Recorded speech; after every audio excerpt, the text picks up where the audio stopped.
Hello everybody, this is Beatrice Chinyama. I'm here today. I want to talk to you about MMM. What is MMM? It is not a bank.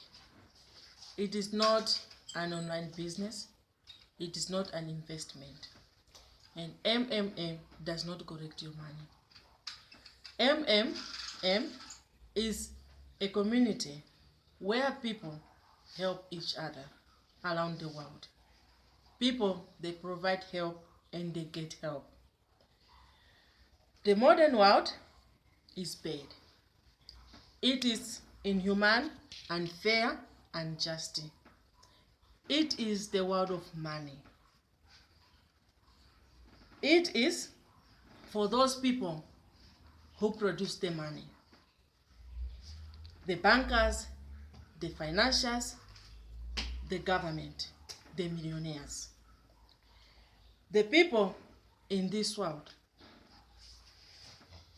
is the pawns. They are just safe. They are attendants. MM is here to help everybody to change the world. MM is going to have a financial fair. Together we can change the world. Thank you.